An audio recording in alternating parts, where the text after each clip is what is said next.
नमस्कार, डीजाना न्यूज में आप सभी का स्वागत है। मैं हूं आपके साथ दीप्ति। कल मुख्यमंत्री शिवराज सिंह चौहान ने एक बड़ा फैसला लेते हुए भोपाल और इंदौर में कमिश्नर प्रणाली लागू करने का ऐलान किया था, जिससे शहरों का भौगोलिक विस्तारीकरण तो होगा ही, साथ ही कानून व्यवस्था में भी काफी सुधार देखने को मिलेगा। लंबे समय से इस विषय पर चर्चा चल रही थी। कमिश्नर प्रणाली लागू करने पर गृह मंत्री डॉक्टर नरोत्तम मिश्रा ने भी मुख्यमंत्री को बहुत धन्यवाद दिया, क्योंकि इससे शहरों में आपराधिक गतिविधियों में काफी गिरावट देखने को मिलेगी। साथ ही हम आपको बता दें कि इससे पुलिस की कार्यप्रणाली और भी बेहतर हो जाएगी, क्योंकि ज्यादातर महानगरों में यह सिस्टम लागू है और इसका फायदा यह होगा कि अब पुलिस के पास अपराध नियंत्रण के ज्यादा अधिकार और प्रभावी तंत्र होंगे। इस पूरे विषय पर हमसे बात करने के लिए हमारे साथ जुड़ चुके हैं हमारे संवाददाता प्रवीण सावंत जी और उनके साथ पूर्व आईएएस मदन राणे जी और साथ ही बीएल कुरेल जी, जो कि एडिशनल कलेक्टर हैं, वह भी उनके साथ इस पूरे विषय पर चर्चा करेंगे।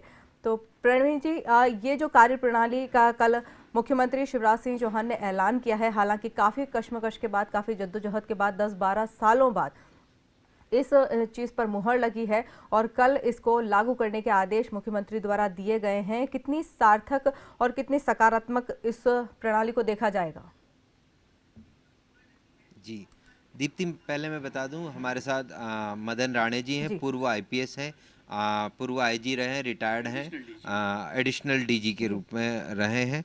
मदन राणे साहब हैं और मेरे साथ बीएल कुरेल साहब हैं, एडिशनल कलेक्टर रहे हैं, रिटायर्ड हो चुके हैं। दोनों ही इस विषय पर चर्चा करने के लिए हमारे साथ मौजूद हैं। और ये दीप्ति पहला मौका नहीं है जब इस तरह की घोषणा कुछ हुई हो कि इंदौर और भोपाल में कमिश्नरी लागू की जाएगी। ये तीसरा अवसर है। पहले अर्जुन सिंह मुख्यमंत्री थे, उस दौरान भी इस तरह की सुगबुगाहट हुई थी और लगभग तय हो चुका था कि इंदौर में कमिश्नरी लागू कर दी जाएगी। इसके बाद दिग्विजय सिंह जब मुख्यमंत्री थे, उस दौरान भी इस तरह की पूरी चर्चा हो गई थी। सब कुछ तय था कि लगभग अगले महीने से जो है वो पुलिस कमिश्नरी लागू होनी है, लेकिन ये नहीं हो पाया। और ये तीसरा अवसर है जब ये शिवराज सिंह चौहान जी ने कल घोषणा की। हालांकि इस घोषणा के पीछे जो तर्क दिया जा रहा है वो ये है कि उत्तर प्रदेश के मुख्यमंत्री योगी आदित्यनाथ ने जो है वो 4 शहरों में लागू किया और इसके 4 शहरों में से 2 शहरों में जब परिणाम उन्होंने डीजीपी कॉन्फ्रेंस के दौरान पीएम के समक्ष रखे, उसके बाद उन्होंने इस पूरी कमिश्नर प्रणाली की बहुत तारीफ की थी और ये कहा था कि अपराध नियंत्रण में कहीं ना कहीं ये महत्वपूर्ण कदम साबित हुआ है। उसी के बाद प्रदेश सरकार इस पर तैयार हुई है और पहले 2 शहर चुने गए हैं, भोपाल और इंदौर। इसकी घोषणा कल की है। मदन राणे साहब से हम जानना चाहेंगे, सर क्या कुछ बदल जाएगा इस जो घोषणा हो इसके बाद? एकदम सब कुछ बदल जाएगा, क्योंकि पुलिस अभी तक कानून व्यवस्था के मामले में काफ़ी कुछ निर्भर करती थी कलेक्टर्स पे। जब तक इनका कोऑर्डिनेशन बहुत अच्छा रहा, लेकिन समझाने में भी कुछ टाइम व्यतीत हो जाता था। अब त्वरित डिसीजन पुलिस कमिश्नरी हो जाने पर आसानी से पुलिस अधिकारी ले सकेंगे और कानून व्यवस्था पे आसानी से नियंत्रण कर सकेंगे। दूसरा जो और महत्वपूर्ण बात है कि निश्चित रूप से क्राइम कंट्रोल में भी ये बहुत मददगार साबित होगा पुलिस कमिश्नरी, क्योंकि अभी तक जो बुरे एलिमेंट्स, खराब एलिमेंट्स हैं, उन पे नियंत्रण करने के लिए हम 107-16 सीआरपीसी की कार्यवाही जो करते थे, वहाँ पे निर्भर तो कलेक्टर पे ही रहते थे। अब चूँकि पुलिस ही अपनी कोर्ट लगाएगी तो त्वरित फैसला करेगी, त्वरित बाउंड ओवर करेगी और उसके बाद भी अगर ये क्राइम करते हैं तो उन्हें आसानी से जेल भेज दिया जा सकेगा। इस प्रकार क्राइम कंट्रोल बहुत आसानी से होएगा। दूसरा ये कि इसका चूँकि ये काफ़ी विरोध होता रहा, मुझे तो याद आता है कि 75 में जब मैंने पुलिस ज्वाइन किया था तब से सुनते आए हैं कि पुलिस कमिश्नरी होगी, बट ये पुलिस कमिश्नरी लागू नहीं हो रही थी। तब लगता था कि वो जाट मरे तब जानी है जब तेरे ही हो जाए। नहीं हुई ये लागू। अब लगता है कि हो जाएगी, क्योंकि ये प्रयोग राजस्थान में भी सफल हुआ और यूपी में अभी हाल ही में हम देख रहे हैं कि बहुत सफल हुआ। क्राइम कंट्रोल पे अच्छा नियंत्रण हुआ, क्राइम कंट्रोल हुआ और लोगों में इसकी अच्छी छवि गई, लोग इसको अप्रिशिएट भी करने लगे। मैं अपेक्षा करता हूं कि ये तुरंत ही अब लागू हो ही जाएगी पुलिस कमिश्नरी, क्योंकि परिस्थिति इसमें की निर्मित हो गई है कि अब तो पुलिस कमिश्नरी होना चाहिए, क्योंकि त्वरित डिसीजन बहुत ज़्यादा ज़रूरी है। कई बार नौकरी में हमने अनुभव किया कि लॉ एंड ऑर्डर के मामले में हमको चूँकि निर्भर रहना पड़ता था रेवेन्यू अधिकारियों पे, निर्भर रहना पड़ता था, तो जब तक उनका फैसला नहीं हो तब तक कुछ लागू नहीं कर पाते थे हम। अब ये होता था कि तुरंत डिसीजन लेंगे पुलिस, निश्चित रूप से पुलिस की जवाबदारी भी रहेगी, पुलिस खुद जवाबदार रहेगी इसके लिए, और जब जवाबदार रहेगी तो विवेकपूर्ण तरीके से सारी कार्यवाहियाँ करेंगी और नियंत्रण बहुत अच्छे तरीके से होगा। यही हम कुरिल साहब से जानेंगे। कुरिल साहब, क्या कुछ बदल जाएगा इस निर्णय से, क्योंकि आप इसका दूसरा पक्ष हैं। आपने वर्षों सेवा के दौरान ये देखा है कि जब रेवेन्यू ऑफिसर्स 107, 116, धारा 144 का, 151 का, ये जो प्रयोग वहाँ डिसीजन होते थे, वो अब सीधे अधिकार पुलिस के पास चले जाएंगे, तो क्या कुछ बदल जाएगा? प्रशासनिक संकुल का नज़ारा किस तरह से बदलेगा? देखिए, मैं 1984 बैच का डिप्टी कलेक्टर हूँ।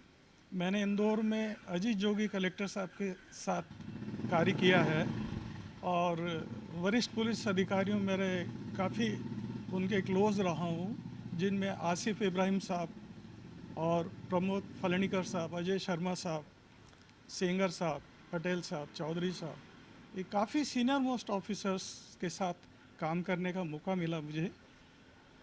देखा जाए तो पुलिस और राजस्व प्रशासन दोनों एक सिक्के के दो पहलू हैं, उनको अलग करके आप नहीं देख सकते। अंग्रेज़ों के समय से जो सिस्टम चला आ रहा है, आखिर उसमें कुछ तो अच्छाई होगी जो आज तक उसको बदलने की हिम्मत किसी ने नहीं की। आज कर रहे हैं, अच्छी बात है, उसमें कोई विरोध नहीं है। और जहाँ तक ये शंका है कि भाई सारा कंट्रोल कलेक्टर के पास रहता था, तो मैं नहीं समझता हूँ कि केवल कलेक्टर अपनी कलेक्ट्री के आधार पर ज़िले को चला सके, शासन को चला सके। पुलिस और राजस्व कलेक्टर दोनों जब तक आपसी सामंजस्य से एक दूसरे के कंधे से कंधा मिलाकर काम नहीं करेंगे, तब तक कोई भी सफलता हमारा हाथ नहीं लगेगी। ये प्रयोग शासन का निर्णय है, अच्छी बात है, होना चाहिए, ठीक है। लेकिन जहाँ तक राजस्व अमले की बात है, राजस्व अमला पब्लिक से एकदम सीधा जुड़ा हुआ होता है। एसडीएम, तहसीलदार, नायब तहसीलदार, रेवेन्यू इंस्पेक्टर, पटवारी, कोटवार, इनसे हर कोई अपना दुख दर्द आकर के सीधे बैठकर खाट पे बैठ करके सुनाता है। थाने में जाने पर पहले तो व्यक्ति डरता है कि थाने में इंटर कैसे हो। इंटर हो गया तो फिर वहाँ पर किससे मिलना, बोले ठीक है बैठ जाइए आप वहाँ। मेरे रिटायरमेंट के बाद मुझे कुछ शासकीय कार्य था, थाने में जाने का सौभाग्य प्राप्त हुआ। मैंने जानबूझ के अपना परिचय नहीं दिया, इसलिए नहीं दिया, मैं देखना चाहता था कि एक आम पब्लिक के साथ पुलिस का जो व्यवहार है, रवैया है, वो क्या होता है।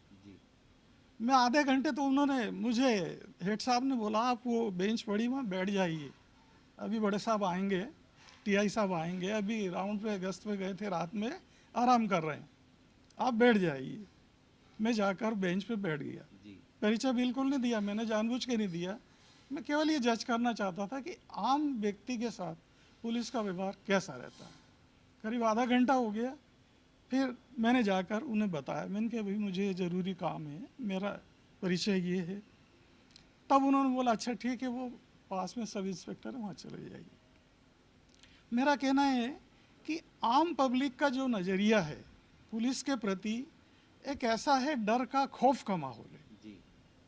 गुंडे, डकैत, लुटेरे, उनमें कोई खौफ नहीं है, खुलेआम डकैती करते हैं, खुलेआम लोगों से अच्छे संबंध, मीठे संबंध है। सुप्रीम कोर्ट का भी एक कमेंट्स आया था, आपने शायद पढ़ा हो पेपर में, उसमें लिखा था कि नेता लोग इन कॉलोनाइजर के यहाँ फीता काटने जाते हैं, ये आपने देखा होगा उसमें। मेरा ऐसा विरोध नहीं है कि भाई पुलिस कमिश्नरी लागू कर दिए तो हम उससे नाराज़ हैं, लेकिन जहाँ तक ये दोनों को अलग करके आप नहीं देख सकते। मैंने जैसा डिक्टेटरशिप बढ़ जाएगी। देखिए, स्वाभाविक है। अभी जब एक आम आदमी वर्दी से इतना घबराता है, जब बहुत ज़्यादा पावर्स, बहुत ज़्यादा शक्तियाँ किसी एक सिस्टम में निहित हो जाएंगी, तो उसके फायदे भी हो सकते हैं, दुष्परिणाम भी हो सकते हैं। राणे साहब, कुरिल साहब कह रहे हैं कि अगर शक्तियाँ एक ही पर केंद्रित हो जाएगी तो उसके बहुत सारे नुकसान होंगे। उन्होंने उदाहरण के तौर पे कुछ बताया भी, आप तो वर्षों से इस डिपार्टमेंट का हिस्सा रहे हैं और अभी भी आप कहीं ना कहीं सहयोग करते हैं। क्या निरंकुशता बढ़ जाएगी इसमें? बड़ी गलतफहमी है ये कि निरंकुशता बढ़ जाएगी। एक्चुअली तो रेवेन्यू को, कलेक्टर को इतने सारे काम हैं कि वो सिर्फ लॉ एंड ऑर्डर और क्राइम पे ही ध्यान दे सके, ये संभव नहीं है। अब बहुत ज़्यादा आज के समय में इस बात की ज़रूरत है कि सारा ध्यान पुलिस इस पे केंद्रित करे, बजाय अपराध नियंत्रण पे ध्यान केंद्रित करे, बजाय इसके कि वो कलेक्टर पे आश्रित रहे। अगर पूरा ध्यान वो केंद्रित करेगी तो स्वयं डिसीजन लेगी। और दूसरा सबसे बड़ी बात ये होगी कि उन्हें जब मजिस्ट्रियल पावर हाथ में आएंगे, और जैसा कि कुरिल साहब ने अभी ये बताया कि एब्सोल्यूट पावर आदमी को निरंकुश बना देता है, तो मेरे ख्याल से ये सोच बिल्कुल गलत है। आजकल मीडिया भी इतना जागरूक है कि निरंकुश पुलिस हो ही नहीं सकती है। उस पर नियंत्रण के इतने सारे नज़रें हैं कि उसे निरंकुश होने भी नहीं दिया जाएगा। एक जो सामान्य बात जो इनकी आई मेरे समझ में कि लोग पुलिस से डरते हैं, ऐसा नहीं है, पुलिस से नहीं डरते हैं। हमारा कम्युनिकेशन गैप है, शायद हम उनको समझा नहीं पाते हैं। हम समझा दें कि पुलिस अफसर और सामान्य जनता दोनों एक ही सिक्के के दो पहलू हैं। हम इसको इस तरीके से भी कह सकते हैं कि जो पुलिस है वो वर्दीधारी जनता है, और जनता बिना वर्दी के पुलिस अफसर, तो ये अतिशयोक्ति नहीं होगी, क्योंकि सीआरपीसी ने जो अधिकार पुलिस को दिए हैं वही सामान्य नागरिक को भी दिए हैं। उन्हें भी गिरफ्तारी करने का अधिकार है, शायद ये कई लोग नहीं जानते हैं, बाकी है अधिकार। हमारा सिर्फ कम्युनिकेशन गैप की बात है। ये कम्युनिकेशन गैप अगर ख़त्म होगी तो जनता और पुलिस कोई अलग नहीं है, सिर्फ समझने का अंतर है कि जनता को ये समझना पड़ेगा कि वो भी पुलिस अधिकारी हैं बिना वर्दी के, और पुलिस वाले वर्दीधारी जनता हैं।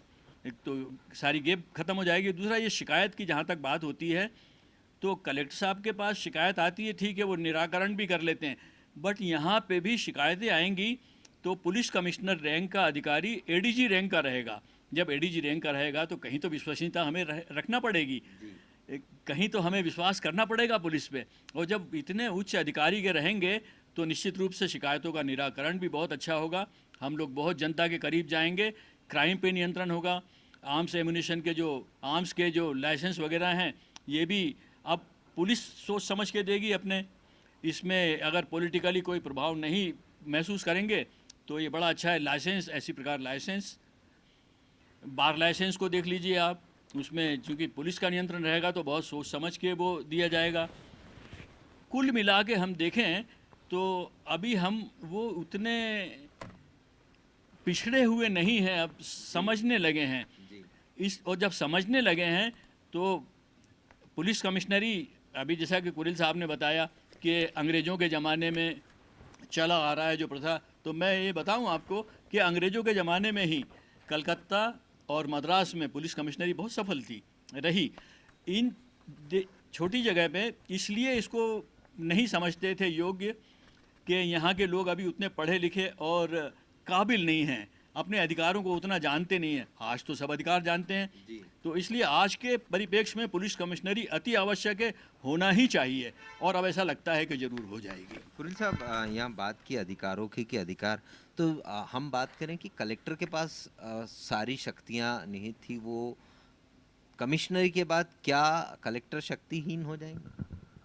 नहीं, खैर ऐसी बात तो नहीं है, लेकिन जहाँ तक क्राइम कंट्रोल और पुलिस की अपनी वर्किंग का सवाल है, उसमें कलेक्टर डीएम का कोई डायरेक्ट इंटरफेरेंस होता ही नहीं है, बिल्कुल नहीं होता है। इंटरफेयर यदि करेंगे और यदि उसमें रोड़ा अटकाएंगे तो उस ज़िले में कलेक्टर एसपी साथ साथ काम कर ही नहीं सकते। कलेक्टर बिल्कुल पॉजिटिव वे में और अच्छे वे में काम करते हैं। इसी तरह से पुलिस कप्तान भी सहयोग के साथ, कोऑर्डिनेशन के साथ कार्य करते हैं। केवल ये सोचना कि साहब कि हर काम में कलेक्टर कोई रोड़े अटकाते हैं या कोई क्राइम कंट्रोल में, क्राइम कंट्रोल उनका काम है, पुलिस का काम है। पर ये शक्तियाँ 107-16 या जो भी जितने भी लॉ एंड ऑर्डर से संबंधित है ये हट जाएंगी तो कलेक्टर के पास अब काम क्या दूसरे रेवेन्यू के अलावा कुछ काम नहीं रह जाएगा? दूसरे वेरियस एक्टिविटीज़ है, बहुत सारे फील्ड हैं उसके।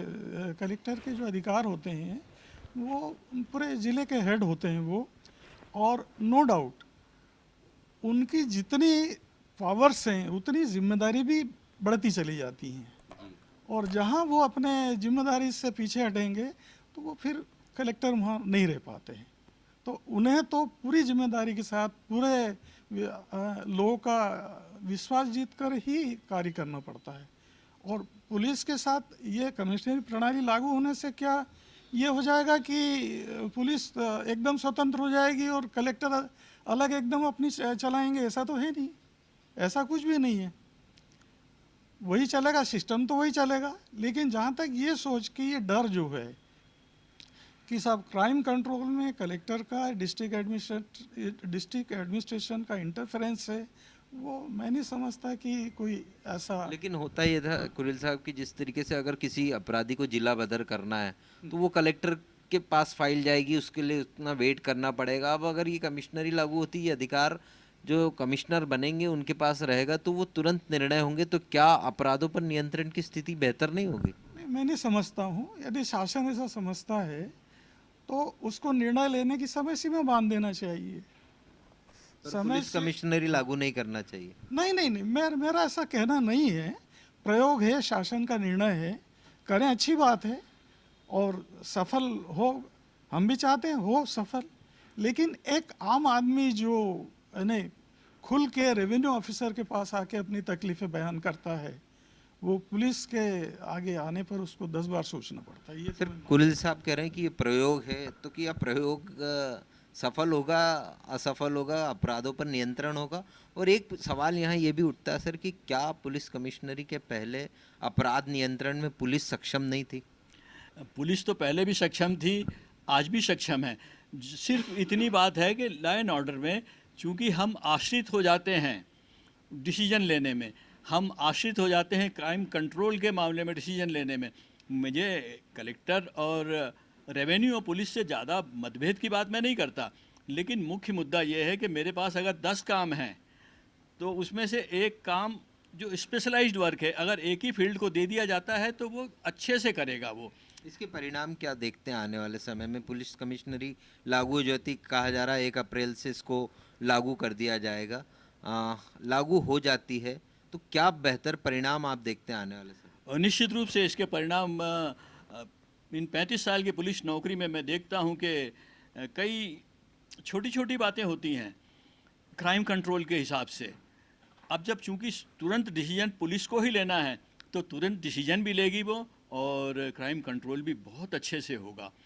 अभी तो हम आश्रित थे, जैसा कि अभी कुरिल साहब ने बताया कि 107-16 के मामले में भी ठीक है, समय सीमा बांधने का ये कहते हैं, समय सीमा तो पहले भी बंधी हुई है, लेकिन एक विवेकाधीन अधिकार भी ऐसा होता है।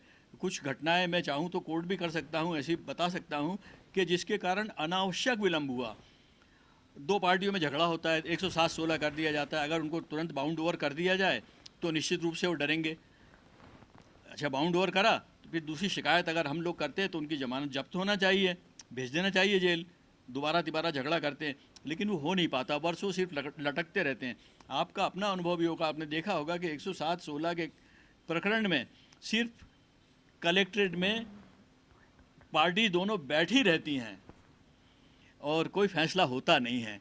6 महीने के बाद वो केस ख़त्म कर दिया जाता है। तो हम कंट्रोल नहीं कर पाते, नहीं होता है। अब पुलिस की चूँकि अपनी ही अदालत होगी, अपनी ही कोर्ट होगी, तुरंत फैसला होगा, चूँकि जवाबदारी उसकी तो तुरंत उसे फैसला करना ही पड़ेगा। अब तो जवाबदारी शिफ्टिंग जवाबदारी है, पुलिस के पास भी है और रेवेन्यू के पास भी है। अब पुलिस तो बोलती है हमने रेवेन्यू को दे दिया, रेवेन्यू बोलते हैं कि उनकी तरफ से गवाह नहीं आए। अब ये चूँकि एक पे ही जवाबदारी रहेगी तो उसे अपनी जवाबदारी को निभाना ही पड़ेगा अच्छे तरीके से, नहीं निभाएंगे तो उस पर कंट्रोल होएगा। और इसीलिए पुलिस कमिश्नर कम से कम एडिशनल डीजी रैंक का बनाया जाना प्रस्तावित है और वही होगा, तो हम कहीं तो विश्वास करेंगे। कुरिल साहब, यहाँ एक महत्वपूर्ण प्रश्न ये है कि अभी जैसे लॉ एंड ऑर्डर की स्थिति में अधिकारी उलझ जाते हैं, कई बार ऐसा होता है, तो जिससे रेवेन्यू का काम कहीं ना कहीं प्रभावित होता है। पुलिस कमिश्नरी के बाद जब लॉ एंड ऑर्डर की स्थितियाँ पूरी तरीके से अधिकार रेवेन्यू ऑफिसर्स के पास से चले जाएंगे तो रेवेन्यू के कामकाज में बेहतरी होगी। ऐसा कुछ नहीं है। रेवेन्यू ऑफिसर्स की मल्टीफेरियस एक्टिविटीज़ रहती हैं और उनकी जो विश्वसनीयता है उनकी क्षमताओं के कारण ही होती है। और पुलिस प्रशासन को अलग करके देखना मैं कोई किसी दृष्टिकोण से उचित नहीं समझता। पुलिस और राजस्व दोनों, मैंने पहले भी फरमाया था कि एक सिक्के के दो पहलू हैं, उनको अलग करके आप देख ही नहीं सकते। नहीं, पर फिर भी अलग करके देख ही नहीं सकते। दूसरा ये है, कलेक्टर किन कारणों किन किन मसलों में विलम्ब करता है, किन में परेशानी पैदा करता है। मैं नहीं समझता हूँ कि कलेक्टर एक बहुत ही जिम्मेदार, संजीदा और डिस्ट्रिक्ट हेड होता है। उसको सबको साथ लेके, स्पेशली पुलिस के बिना तो काम ही नहीं चल सकता। हमें तो और दूसरी स्थिति बनने की संभावना लगती है कि यदि आप बहुत ज़्यादा यानी पावर्स का वो करेंगे तो हो सकता है कि उससे और दूसरी स्थिति पैदा हो जाए। मतलब जो आज आप कलेक्टर पे लगा रहे हैं कि भाई कलेक्टर ये नहीं करते, वो नहीं करते, दूसरी तरफ फिर वो स्थिति हो जाएगी भी। मतलब पावर जब किसी एक के पास चला जाएगा, शक्तिशाली हो जाता है, तो वहाँ पर वो अपने अधिकारों के उपयोग को लेकर ज़्यादा निरंकुश हो जाता है। नहीं, ऐसा नहीं बोल रहा हूँ मैं। अधिकारी अच्छे होते हैं, ऐसा नहीं है। अधिकारी अच्छे होते हैं, लेकिन आपके पास जो मैदानी अमला है, वो मैदानी अमले से तो काम लोगे आप। जी। रात भर यदि कोई टीआई गश्त करके आ रहा है और सुबह वो मान लो तो थोड़ा रेस्ट नहीं लेगा तो कैसे काम चलेगा।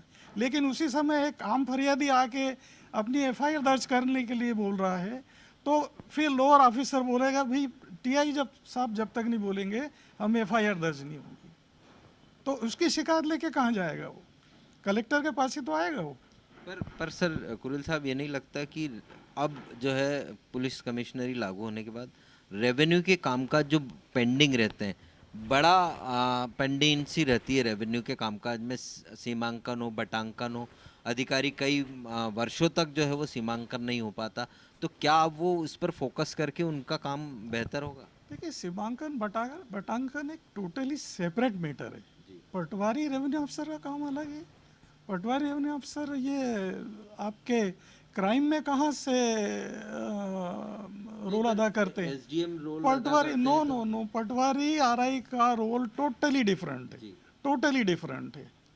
वो अपना काम करते हैं और जो भी ऊपर से आदेश नहीं आते तब तक वो नहीं करते, तो वो जब नहीं, ऊपर से वरिष्ठ कौन सा अधिकारी आदेश? यानी कि नहीं, जो मैं तो इधर ही बता रहा हूँ ना भाई, पुलिस में भी वही हाल है भाई। किसी को मुलजिम बनाया जाए, नहीं बनाया जाए, एफआईआर में कौन सी धारा लगाई जाए, नहीं लगाई जाए, जब तक सीनियर ऑफिसर नहीं बताएंगे तब तक वो होता नहीं है।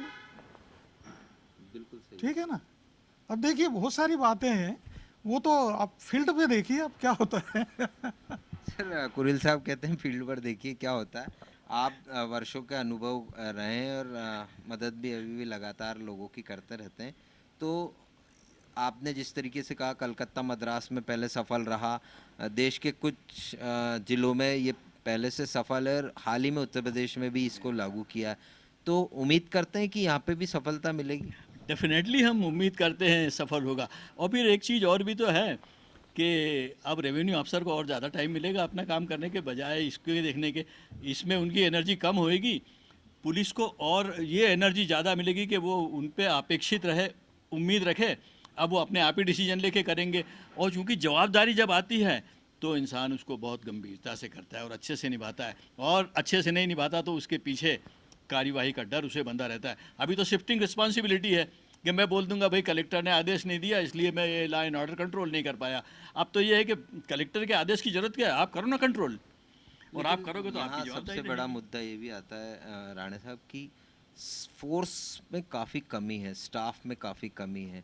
ऐसे में पुलिस कमिश्नरी को कैसे बेहतर बनाया जा सकता है? क्योंकि आप थानेदार ले लें, आप हवलदार ले लें, आप सिपाही ले लें, ये सब काम के बोझ के तले बिल्कुल परेशान हो चुके हैं।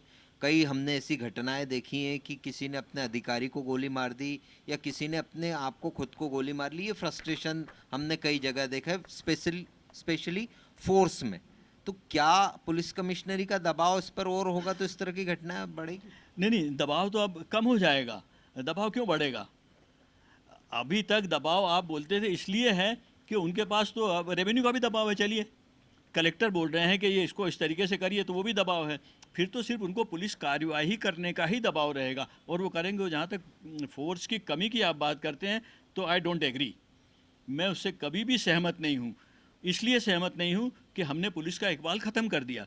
हम देखते हैं कि पहले एक सिपाही जाता था और 10 लोगों को ले आता था, अब 10 लोग जाते हैं, एक को लेके आते नहीं हैं, उसको मुश्किल पड़ जाती है।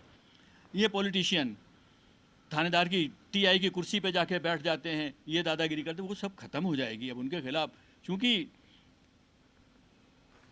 ऐसी कार्यवाही हो सकेगी जिसको हम कहते हैं न्यायिक कार्यवाही, कुछ अधिकार जो मजिस्ट्रियल पावर मिल जाएंगे तो तुरंत वो करने में सक्षम हो जाएंगे। हमारे जो डीएसपी रैंक के अधिकारी हैं वो भी असिस्टेंट कमिश्नर पुलिस कहलाएंगे, उनको मजिस्ट्रियल पावर्स मिल जाएंगे। तो वो उस समय की जो मतलब उस समय जो लोगों के दिमाग में एक पिक्चर जाएगा, बदमाशों के दिमाग में खासकर, वो ये जाएगा कि उनके खिलाफ भाई अब वो ये नहीं रहेगा कि डुअल चीज़ कि ये पुलिस जो करेगी फिर वो तो कलेक्ट्रेट में भेजेंगे, वहाँ लटकता रहेगा मामला। अब तो तुरंत डिसीजन वहीं पे पुलिस वालों को ही करना पड़ेगा। इसके साथ साथ पुलिस को अपनी छवि भी बदलने की ज़रूरत है। जिस तरीके से कुरिल साहब ने कहा कि थाने में जाने में लोगों को डर लगता है, ये करता है, तो पुलिस कमिश्नरी आने के बाद जिम्मेदारी बढ़ जाएगी तो जवाबदारी भी साथ में बढ़ेगी, तो लोगों में अपना विश्वास स्थापित करने की भी ज़रूरत है। मैंने अभी अपनी बात में थोड़ी देर पहले ये कहा था। मैं एक्चुअली एक चीज़ ये बोलना चाहता हूँ मैं कि लोगों की विश्वसनीयता हमें जीतना है, हमारे प्रति विश्वास उनको बने, ये जीतना है। और इसका बहुत आसान तरीका है कि लोगों से मेल मुलाकात करें, जो कि पुलिस अब करने लगी है। अब वो लोग भी अपने अधिकारों को समझने लगे हैं। अब पहले जैसा नहीं है कि आप थानों पे किसी को घंटों बैठाल रखें। अगर आपने किसी की एफआईआर नहीं लिखी तो वो जवाबदेह है, वहीं सीएसपी उसके सर पे बैठा हुआ है, वो उसको छोड़ेगा नहीं टीआई को, तो मुकदमा तो कायम करना पड़ेगा। और दूसरा बहुत आसान तरीका गवर्नमेंट ने कर दिया है, अब तो ऑनलाइन एफआईआर होने लगी है, तो अब वो डर भी ख़त्म हो जाता है। और जो पुलिस का अभी ये बात अपन करते हैं कि उसका इकबाल पैदा करना, वो पैदा होगा इकबाल। अब पुलिस का जो रुतबा रुबाब है वो अब पैदा होगा, उसका इकबाल बना रहेगा तो क्राइम कंट्रोल होगा। आदमी भयभीन होए ना प्रीत जैसे कहते हैं ना, अब लोगों को डर रहेगा कि भाई तुरंत डिसीजन होगा, तुरंत ये तो सज़ा होएगी। तो कुरिल साहब, इसमें जिस तरीके से आपने लंबे समय अपनी सेवा दी है, पॉलिटिकल प्रेशर एक बड़ा मसला रहता है, तो क्या पुलिस कमिश्नरी के दौरान भी इस तरह की पॉलिटिकल प्रेशर अब कहीं ना कहीं देखने को मिले? देखिए, पॉलिटिकल प्रेशर के साथ तो रेवेन्यू और पुलिस को जीना ही पड़ता है, उनको तो झेलना पड़ता भी। बिना उनको एडजस्ट किए, बिना उनको आप तालमेल बिठाए, और बेहतर तालमेल वही होता है कि जिसमें आप शासकीय नियमों का पालन करते हुए आम जनता की भलाई के लिए उनके साथ बेहतर तालमेल बिठा सके। यदि उनके सामने सरेंडर हो गए तो फिर तो दिक्कत ही। सर, आईएएस लॉबी हमेशा इसका विरोध करती रही है, खासकर मध्य प्रदेश में इसका विरोध करती रही है, कई कारण भी गिनाते रहे हैं। क्या अब वो कारण दरकिनार कर दिए जाएंगे और आईएएस लॉबी इसको स्वीकार करेगी? देखिए, गवर्नमेंट का डिसीजन है तो स्वीकार करना नहीं करने का कोई प्रश्न ही नहीं है, कोई प्रश्न नहीं है। और फिर मैं बोल रहा हूँ कि ये राजस्व वर्सेस पुलिस प्रशासन वाला मसला नहीं है, और कहीं पर भी कलेक्टर अपने कोई ऐसा कि भाई हम अड़ंगा डालें और पुलिस के काम में, पुलिस का अपना काम है, क्राइम कंट्रोल का है। उनकी क्राइम बैठक होती है मंथली, उनमें सब अपने उनके टीआईज आते हैं, सीएसपी आते हैं, एडिशनल एसपी आते हैं, और वो अपना स्वतंत्र निर्णय लेते हैं। रोकता कौन है? कौन रोकता है उनको? भाई, अभी तक किसी कलेक्टर ने कोई बहुत ज़्यादा अड़ंगा डाला हो और कोई परेशानी पैदा की हो पुलिस प्रशासन के लिए, तो ऐसी बात तो है नहीं। यदि की होगी तो वहाँ फिर कलेक्टर नहीं रह पाएंगे। मतलब आप मानते हैं कि वर्तमान में जो सिस्टम चल रहा है वो बेहतर है, वो क्राइम कंट्रोल के लिए भी बेहतर कहा जाए? नहीं, अभी तक तो क्राइम कंट्रोल में भी बेहतर था ही था, एक स्वतंत्र निष्पक्ष हो जाता है, एक कोई अथॉरिटी हो जाती है। भाई मैं ही राजा, मैं ही मंत्री और मैं ही सब जज और मैं ही सब गवाह करने वाला, तो वो दिक्कत हो जाएगी ना। नहीं होगा, कहीं ना कहीं नहीं होगा, नहीं होगा। हाँ राणे साहब, अंतिम सवाल कि क्या हम जिस तरीके से हमने देखा 3 बार ये प्रयास हुए, इस बार क्या उम्मीद करते हैं कि ये घोषणा वाकई गजट नोटिफिकेशन में तब्दील होगी? 100%। अभी तो चांसेस इसलिए ज़्यादा हैं कि ये हाल ही में ये प्रयोग उत्तर प्रदेश में सफल रहा है। यहाँ पीएम ने भी तारीफ की है, सफल तारीफ करी है ना, सफल रहा है तभी तो तारीफ करी है, और तारीफ करी है तो कुछ कारणों से ही करी होगी, कुछ अच्छाई होगी उसमें। अब ये जो कुरिल साहब कह रहे हैं प्रयोग है, ओके प्रयोग है, और अड़ंगेबाजी की बात तो कभी बोली ही नहीं गई कि रेवेन्यू अड़ंगा लगाती है, नहीं, डिले होता है, वो डिले ख़त्म हो जाएगा अब। तो बिल्कुल जिस तरीके से जी कुरिल साहब कुछ कहना चाह रहे हैं। मैं पुनः आशा करता हूँ कि ये जो नया प्रयोग है, ये इसको सफल केवल और केवल पुलिस प्रशासन ही बना सकता है, लोगों का विश्वास जीत के। और हमें राजस्व वालों को, कलेक्टर को और हमारे सिस्टम को, हम तो एक दूसरे के दोनों मित्र हैं। किसी को दायां हाथ, किसी को बायां हाथ, उसको आप अलग करके देख ही नहीं सकते, कि देख सकते हो आप? नहीं, बिल्कुल सही। बस इतना ही। आईएएस और आईपीएस का ये जो लंबे समय से प्रदेश में चला आ रहा, ये कहीं ना कहीं विराम जरूर लगेगा, लेकिन जिस तरीके से आज चर्चा हुई उसमें ये बात ज़रूर है कि चोली दामन का साथ है राजस्व अधिकारियों का और पुलिस का, इसको अलग अलग तरीके से नहीं दिखाना जाना चाहिए। लेकिन जब ये इंदौर में कमिश्नरी लागू होगी, उसके बाद क्या परिणाम आते हैं सामने, क्या वाकई में अपराध पे नियंत्रण होता है, ये समय जी बताएगा। प्रवीण जी, इस पूरे विषय पर हमसे बात करने के लिए बहुत बहुत धन्यवाद। ये थे हमारे साथ हमारे संवाददाता प्रवीण सावंत जी, और उनके साथ पूर्व आईएएस मदन राणे जी और बीएल कुरिल जी, जो कि एडिशनल कलेक्टर रहे हैं। इन्होंने अपने विचार साझा किए और इस प्रणाली के बारे में भी काफ़ी कुछ बातें हमसे साझा की।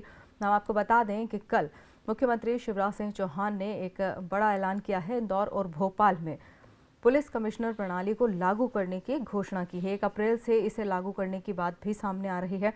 हालांकि ऐसा तीसरी बार हो रहा है, इससे पहले भी 2 बार इसे लागू करने की कवायद हो चुकी है, इसे बात हो चुकी है, लेकिन फिर भी इसे लागू नहीं किया गया, क्योंकि आईएएस लॉबी के विरोध और उसके जो सारी बातें थी उन्हें ध्यान में रखते हुए पुलिस कमिश्नर प्रणाली यहाँ लागू नहीं की गई। लेकिन हम आपको बता दें कि 10 से 12 सालों की जद्दोजहद के बाद अब मुख्यमंत्री शिवराज सिंह चौहान ने इसे लागू करने के लिए कल घोषणा कर दी है। अप्रैल से इसे लागू भी किया जा सकता है। इसके तहत प्रतिबंधात्मक कार्यवाहियों के मामले में मजिस्ट्रेट के अधिकार पुलिस के पास आ जाएंगे। आबकारी और बिल्डिंग परमिशन की एनओसी देने जैसे अधिकार भी सारे पुलिस के पास आ जाएंगे। हम आपको बता दें कि देश के 71 शहरों में पुलिस कमिश्नर प्रणाली लागू है। हालांकि इस प्रणाली का नियम यह है कि जिन शहरों में 10 लाख से ज़्यादा आबादी हो, वहां इसे लागू किया जाना होता है।